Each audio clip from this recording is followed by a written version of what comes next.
La résidence alternée, la garde alternée, on va en parler aujourd'hui, dans le cadre... Hein, oui, absolument. Dans le cadre de mon projet de loi égalité femmes-hommes. Absolument.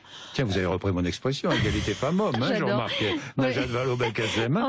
C'est la mienne aussi. Ah bon, c'est la mienne aussi. Mais je vous félicite. Bon, d'accord. La garde alternée. Alors, garde alternée. Quelle est votre position? Parce que j'ai lu, j'avais Clémentine Autain tout à l'heure, qui était avec moi en direct sur RMC, et qui me disait, le gouvernement est contre... enfin, pas contre la garde alternée, mais contre une généralisation de la garde alternée. Mais Najat Vallaud-Belkacem, à titre personnel, y est plutôt favorable. Alors, c'est vrai ou pas, ça? Pardon, je ne l'avais pas entendu. Oui. Alors, voilà, là encore, soyons clairs. Les positions soient très claires. Il y a un travail qui est réalisé en ce moment, notamment sous l'égide du ministère de la Famille, ma collègue Dominique Bertinotti, qui a mis en place des groupes de travail, pour réfléchir sur, en gros, la modernisation de notre droit et de notre justice quant à ces questions de garde partagée après séparation des couples. Donc ça, c'est un travail qui est en cours. Pendant ce temps-là, en parallèle, mon projet de loi égalité femmes-hommes, lorsqu'il a été discuté en première lecture au Sénat au mois de septembre dernier, a fait l'objet d'un amendement qui a été introduit. Un amendement qui visait à rendre quasiment systématique, automatique, le prononcé de la résidence alternée par le juge en cas de séparation. Or, vous voyez bien ce que ce type d'amendement peut avoir de problématique, c'est que, en fait, on oublie juste l'intérêt supérieur de l'enfant. On ne peut pas imposer au juge de prononcer de façon systématique une résidence alternée en ne regardant pas en détail quelle est la situation de l'enfant, est-ce que c'est dans son intérêt, la distanciation entre les deux parents, etc. Donc, moi, je me suis opposée en effet à cet automatisme que je trouve vraiment préjudiciable, en particulier pour l'enfant.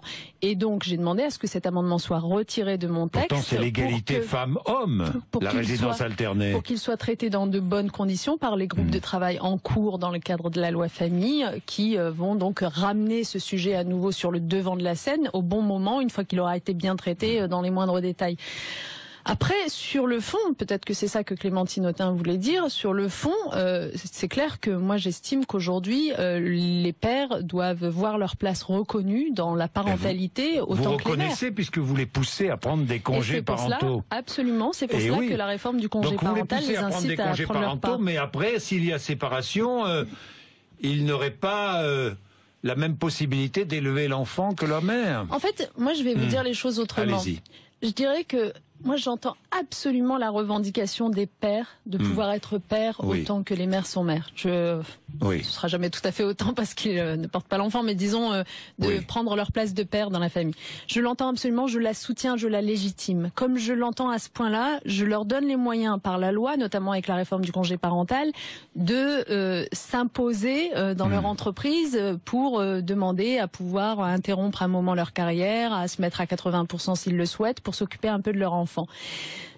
Donc fin à la stigmatisation qui pèse sur eux quand ils demandent ce genre de choses en entreprise.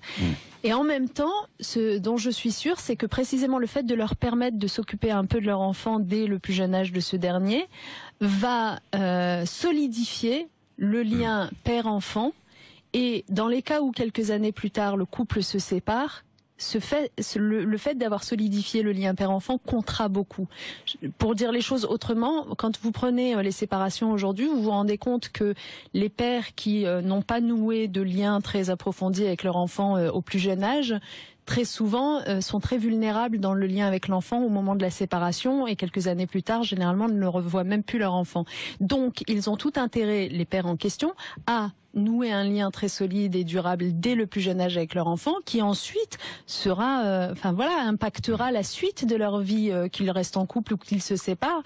Ce lien extrêmement précieux, il va dans leur intérêt, il va dans l'intérêt de l'enfant. Donc, au fond, voilà, moi je suis en effet pour l'égalité femmes-hommes de ce point de vue-là, et c'est pour cela que je soutiens les pères pour qu'ils soient à la fois salariés et pères, et qu'ils en aient le droit et qu'ils ne soient pas stigmatisés pour cela.